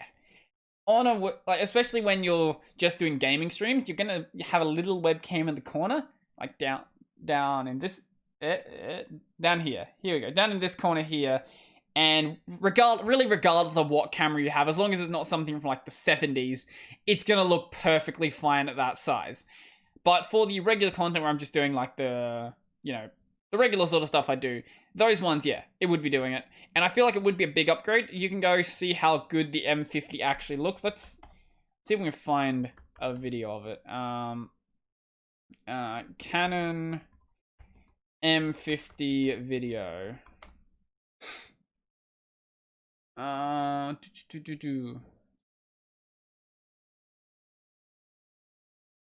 Here we go. Like this camera looks really fucking good. Now, obviously, people who are like super into cameras are probably gonna be like, there's like cameras that look way better than this. But when you're coming from using a just using a webcam, basically anything's gonna be a big upgrade. Now, it's not a very good shot. But yeah, you can see how good this camera actually looks. So how good a proper camera actually looks relative to what I'm using right now. So it's at some point that will be a purchase I make, but for now, I'm sort of good with where I'm at. Did I get a? Okay, I thought I got a message for a second. What? Okay, we're gonna read this comment I just got right now, because that makes good content. I pay a lot of tax. Any opportunity to get money back via either Gov grant or JobKeeper, I'd take it. I have no idea what that's supposed to be in reference to. I think I commented on a video. Yeah.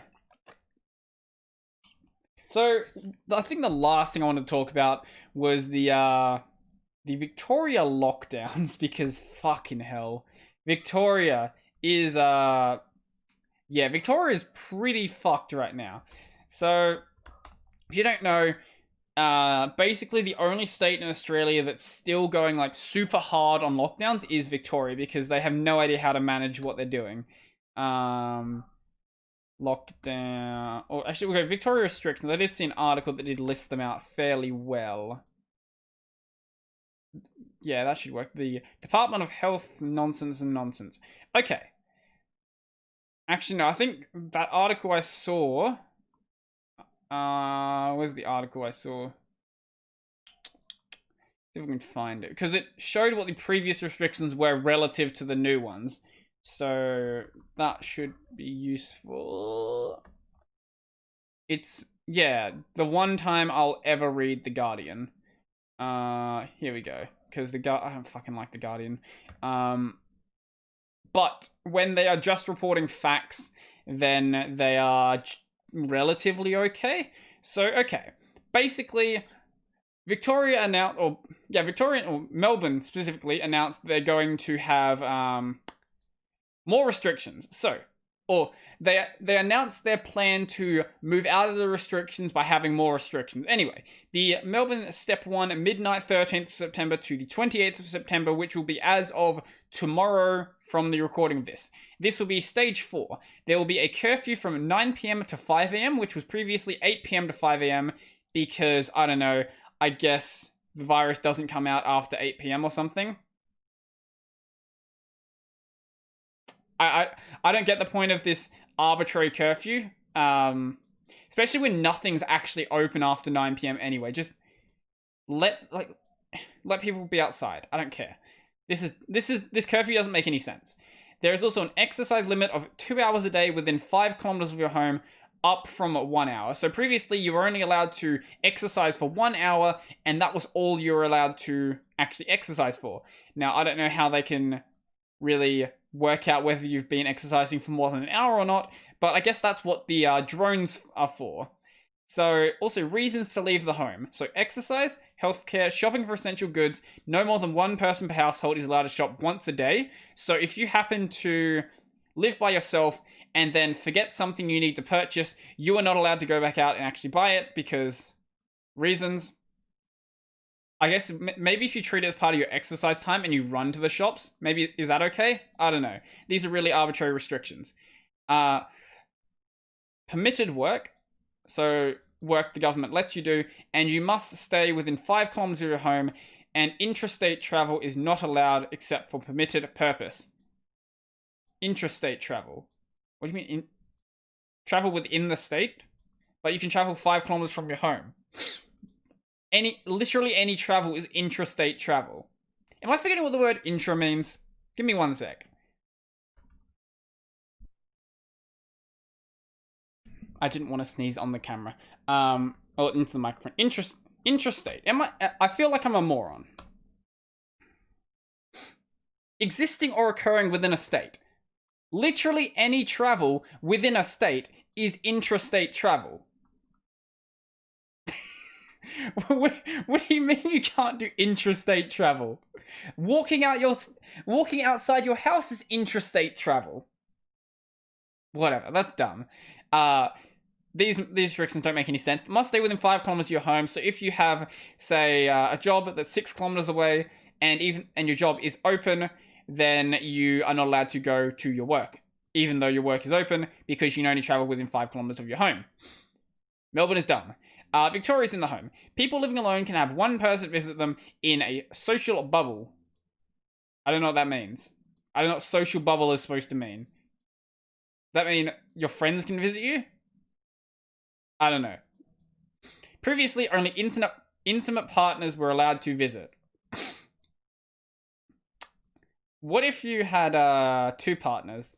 What if you're in like a polygamous relationship? How does that work? I don't know. I don't know if the Melbourne government has actually thought about that, or the Victorian government has actually thought about that. Outdoor gatherings. Maximum of 2 people from different households, or the members of one household for a maximum of 2 hours. Alright. So, sure. Okay, I guess that's sort of part of the exercise thing as well. I thought there was a weird confliction there, but I guess not. Wait, so you're allowed to have an outdoor gathering, but these are the reasons you're allowed to leave your house. So, can you have an outdoor gathering by yourself at any place then? These actually do conflict with each other and don't make any sense. I don't know if this is The Guardian doing weird reporting, or if this is just how confusing the restrictions are. So as for schools were remote learning or are going to be remote learning except for children of essential workers when there is no adult at home. Sure, okay, that's fair. Most people are probably going to be, doing remote learning anyway. Reopening playgrounds, weddings with a maximum of 5 people, and allowed only for compassionate reasons. What does that mean? Also, who's going to have a wedding during all of this when you can only have 5 people there? I guess the only people who would do that are the people who are going to have those, weddings without ceremonies anyway, because no one else is going to do a wedding with 5 people. Also, why are weddings with 5 people allowed, but outdoor gatherings are not? So, if I just say that my outdoor gathering is a wedding, can I have more than 5 people? What about if I say it's a funeral? Can I have more than 2 people? These restrictions are dumb. Anyway, on to the next one. So next one is from 13th September. Wait, what? Oh, this is regional Victoria. Sorry. We'll just do the Melbourne ones because regional Victoria are sort of okay. So restriction level second step is a relaxed stage 4 plan. So the case threshold needs to be within 30 to 50 cases in metropolitan areas over the previous 14 days, which is not going to happen. So this is going to be delayed, and I guarantee it will be delayed.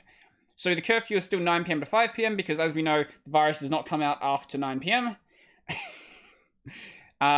You can still not outdoor exercise for no more than 2 hours, limited to 5 kilometers from home. Outdoor personal training allowed with up to 2 people. Okay, so I don't think anything changes here except that outdoor pools are now open because, I don't know, I guess the virus doesn't survive in pools or something.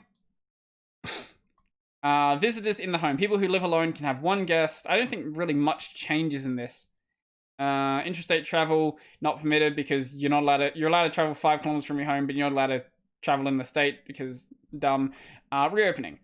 Childcare for all families, outdoor pools, personal trainers for up to 2 people, a trainer, outdoor religious gatherings of up to 5 people. Wait, what? Okay, wait. So you can have...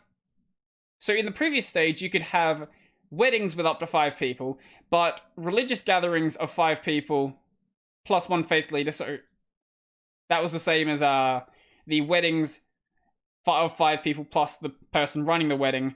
But now religious gatherings are allowed. Why are those different from weddings? Why?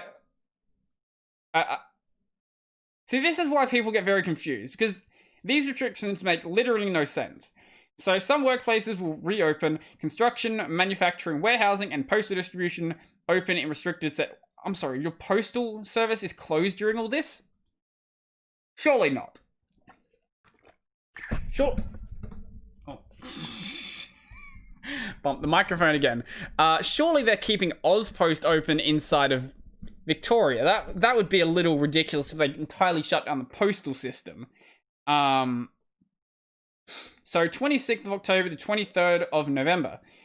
Introduced if there are fewer than 5 cases a day statewide, of which no more than 3 are from unknown sources over the 14-day average. Now, because the previous stage will not be met, this stage will also not be met as well, and I guarantee it won't be met.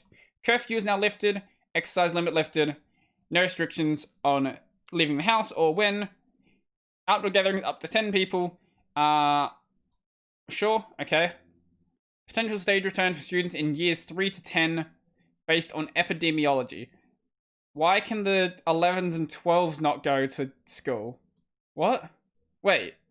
What's the difference between a grade 10 and a grade 11? What? Why is there a problem with grade 2 and lower? Okay. Reopening retail and hairdressing. I'm sure your retail... Sure, whatever. I guess some of the retail places are closed. Hospitality for outdoor seated service with group booking limits of 10 and density limits. Stage return of outdoor non-contact sports for adults. So that's like basketball, netball, things like that. Return of outdoor sports for under 18s. Construction, manufacturing, warehousing, postal distribution centers. No, these opened in the previous stage. What? What? No, those opened in the previous stage. Construction, manufacturing, warehousing, postal distribution open in restricted settings. I guess now they have to... I guess restricted settings means different from a COVID safe plan. Why do you not have the COVID... Whatever. Real estate open with restrictions. Yet gotta save the housing bubble in Melbourne. Supermarket and food distribution services and offices open in... Wait, I'm sorry. Are your supermarkets closed in Victoria? Surely not. Surely the supermarkets are not closed in Victoria. That would be a little insane. Offices and professional services open in a restricted way.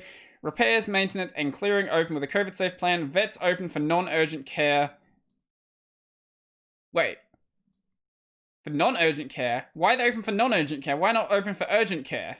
Or were they already open for urgent care?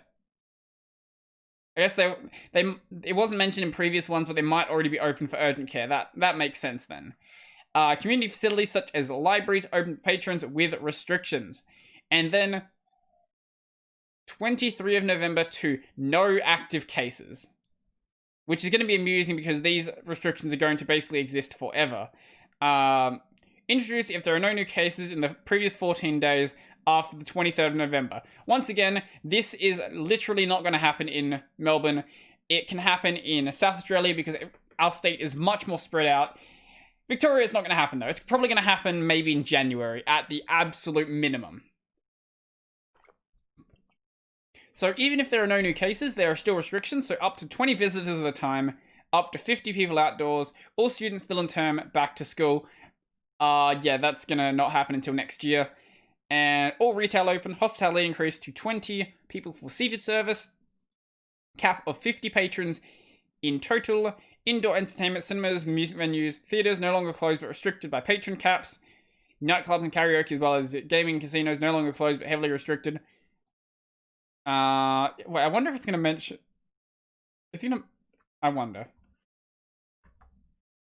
No, it doesn't. Okay, there's a very good reason I started searching for brothels. It's because in Victoria, prostitution's legal. So, yeah, they actually have brothels in Victoria, which always amuses me when I remember that's a thing. But, yeah, where is this? Okay, this is the one we're reading.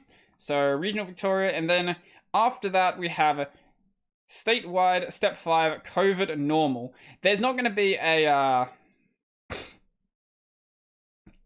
here's just back to normal. No, now it's COVID normal. Most restrictions dropped to safety conditions, no new cases in 28 days, phased return to on-site work for people working from home.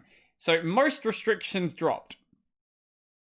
If you've hit normal, I feel like this is the point where you have 0 restrictions, but that's also not going to happen, when they think it's going to happen. They think it's going to happen in November.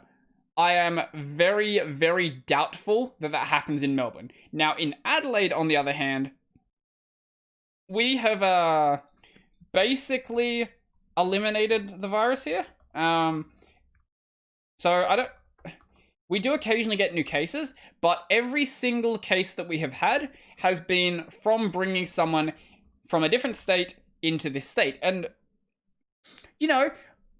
very unsurprising that that's actually introducing new cases. So right now we have total cases 466, recovered 462, and then 4 deaths accounts for the rest of the number there. So we currently have 0 active cases, and the last case we had has been from bringing in someone from Victoria, and then there was someone showing COVID symptoms in the Adelaide Women's Prison. Now, how they would have caught COVID, I don't possibly know, because they were in a prison and there are no active cases in the state. So I feel like they actually don't have it, and we think that everything is going to be COVID at this point. Yeah, so we have hit the point where we sort of just are waiting until the government, reduces the restrictions. But it seems like most people at this point in South Australia don't give a fuck. Because I was at a shopping center earlier today, and they had like a little cafe there. Now, normally cafes are supposed to have like a 1.5 meter distance, and they're not supposed to be using all their chairs, but this cafe didn't give a fuck. They had their big line, everyone was like crunched up together, they had all their seating out, and people were fine. And I think that's probably what's going to happen. Now, do I think that's a good idea for Melbourne to be doing? Fuck no. Especially if they want to hit their insane targets that are not going to happen. No, I don't think that Melbourne should be opening. But in South Australia, where we have 0 active cases, I don't see a reason why we should be continuing the lockdown.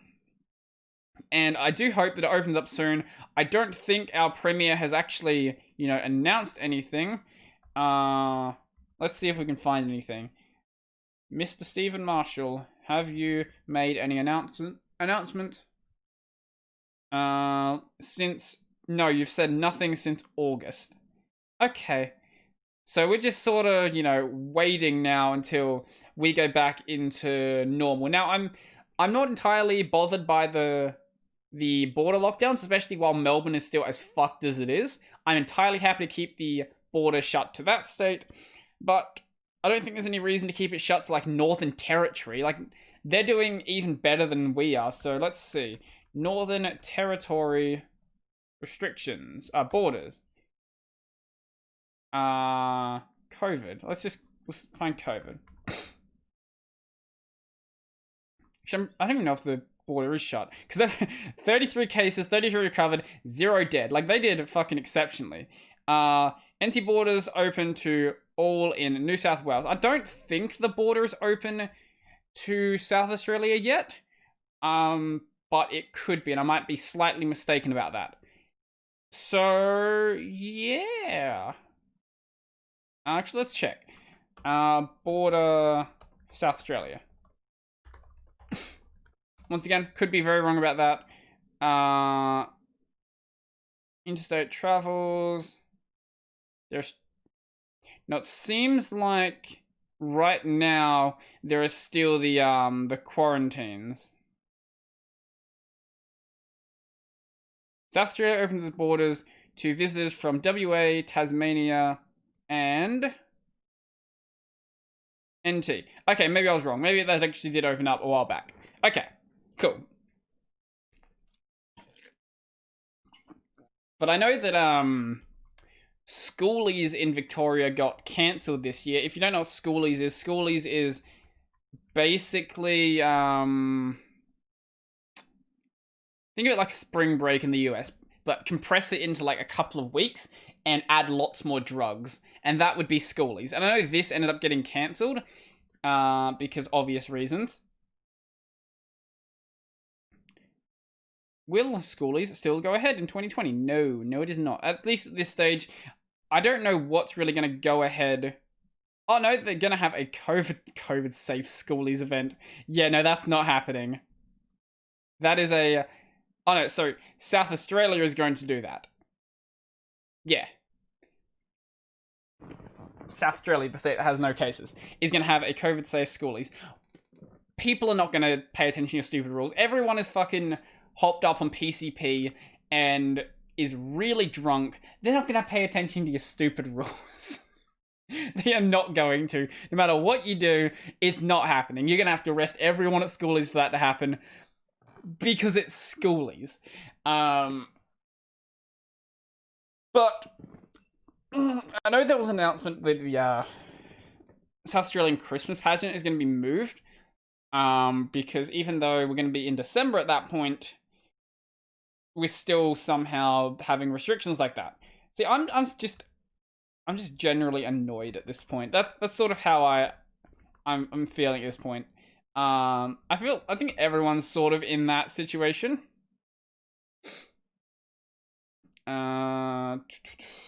Christmas pageant. Yeah, I'm sort of just generally annoyed, and I feel like most people are probably in that situation, especially if you're in these places where you have hit 0 cases and have been on 0 cases for a considerable amount of time. It's just like, why are we still in this lockdown phase? Why? Yeah. Especially when we hit December. That's still another 2 months away. There is no reason. There is absolutely no reason why this needs to be moved, why it can't just go ahead the way it normally did. As long as we don't start letting in swaths of people from Victoria, there's not going to be any issue whatsoever with this. Now, I don't particularly care too much about the Christmas pageant, but this is sort of just some semblance of normalcy that I kind of want to get back to. But at least we're down to 0 cases in South Australia. That's what I can say. At least no, like, even though we still have these restrictions in some ways, not as bad as Victoria, even though the restrictions still exist, at least no one else is dying from it at this point. That's what I can say. And at least at least we don't have a crazy premier who's trying to basically initiate his authoritarian state like Mr. Daniel Andrews is trying to do.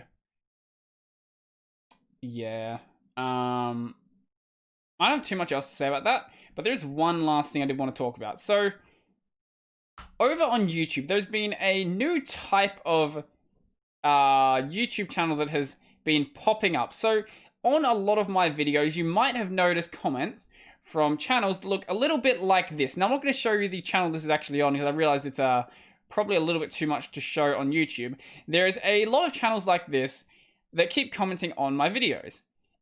And not just my videos, on a lot of other people's videos as well. So I'll see if I can find them. Let's go over to my channel page. Let's go to my comments. Let's see if we can find it. Under my spam section. Yep, there's a lot of them in here. Okay. So they'll say things like awesome and then put like a bunch of emojis, or so nice and a bunch of emojis. Obviously, these are just bots, and these aren't even random emojis. These are just pre-programmed messages. And I've been seeing these pop up for so long now. This is another one of those YouTube spam bots that I don't really understand the purpose of. This one I got. These ones where they were posting links to a website was entirely reasonable as a scam, because there's probably like a keylogger on it, or there's like ads on it or something. There's probably some way they can make money. But these ones are very much like the Tim, Tem, and Tom ones, where it was just like, hey, cool video. But there's nothing here that they can really get from it. So, like with that spam bot, I don't know what really is coming out of this. Let's see if we can find more of them. No, I'm not seeing any on here. I think most of those ones got put in my spam. But trust me, there have been more of them. And if someone has worked out why these spam bots actually exist, feel free to let me know, because I'd be very interested in finding that out. Because obviously I can keep deleting these, I can keep like reporting them, I can keep doing things like that, but I still want to know. I don't really care who's running them. That doesn't really bother me. I want to know what anyone is actually getting out of these spam bots, unless they're just enjoying making YouTube worse or something, unless that's all they're getting from it. But I feel like there has to be some sort of monetary gain they get from this. Now, the way they're accessing the channels, on the other hand, I feel like they're probably hijacking channels like have happened in the past before, but that's a different side of it. They could be hijacking channels and then never posting comments with them, and that would sort of be the same effect. Because you could always just, post, here are like Bitcoin scams or something like that. You could always post those and then not have to spam other channels, or spam other channels with no way to make money from it. That's the biggest thing. These spam bots don't make any sense, because there's nothing in the content that says, I'm making money through this method. I don't know. I don't know. It was the same with Tim, Tam, and Tom as well. And there have been I guess I want to differentiate between the spam bots and the scam bots. The scam bots are the ones that are like posting links somewhere that are going to have some sort of ads or keyloggers on them. The spam bots are just the Tim, Tam, and Tom and the big tit Asian girls who are bot accounts. Like those, I want to make that distinction, because I understand the scam bots. I completely understand them. I think you're obviously ruining the platform, but I understand what you're getting out of it. So, I have no idea. Someone knows. I know there are people who spend way too much time looking into this stuff and sort of make a living out of these spam bots existing and then just making videos on them. But that's not the sort of thing that really catches my interest. I sort of just want the TLDR version, so I can know really what's happening on the platform. Yeah. We are just past 2 hours now, and I've eliminated all of my topics. So, I have other topics I could do if I want to, but I think I will end it there. So, as for a channel I want to mention today, if you want to go find out about some politics going on around anime nonsense, I recommend checking out a channel called Hirohei. Really good channel, 190,000 subscribers. He did a video 11 hours ago where someone put Eofi's face on a bunch of panels in some TV panels in a lot of electronic stores. There's the one I'm thinking of. And he does a bunch of other, anime politics nonsense. A lot of the time he's been talking about Uzaki-chan, but he's also been talking about Hololive and other things, Funimation being garbage, and things of that nature. So if you care about anime, or you care about the politics around anime, for some reason you care about those, which you probably shouldn't, then come check this channel out. It's a really good channel. There are other channels that do similar sorts of content, but I feel like Hirohei is one of the better channels right now. I feel like some of the other ones aren't really making the best content. I'm not going to name any names, but you can probably work out some of the ones that I'm talking about. So, yeah, I think that's pretty much everything for me. But before I go, I would like to thank my supporters wherever I can find the list. So, a special oh god. There we go. So, a special thank you to Joachim, Corbinian, Andrew, Craig, Nathan, Montezat, Joseph, Peter D, Road, Tony, Donald, Tony, Brennan, Donald, John, Marek, Mikkel, Nephite, Tees, and Zilva. I forgot there was a new name on that list. So, yeah, if you want to go, I worked there'll be some links down below to my Patreon, also my subscribe star and all that stuff. This podcast, I'm sorry, was kind of a train wreck. I was tired towards the start, and I don't know. I wasn't sort of in the best flow to record a podcast, so if you managed to make it this far, I sincerely appreciate it. I've also got my main channel, that is Brody Robertson, available on LBRY and YouTube, and also available on BitTube, BitChute, and LBRY if you don't want to watch it on the YouTube.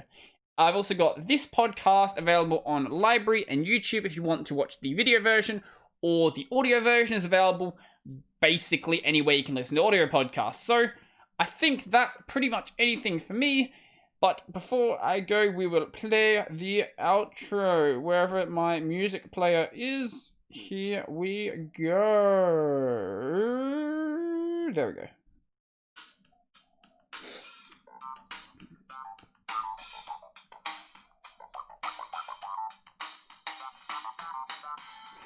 Thank you guys for listening. It has been a train wreck of a podcast, but sometimes they happen, and sometimes I feel like starting again, but other times I don't. And this one was one of the times I didn't feel like starting it again. So I think that's going to be everything, and I'm out.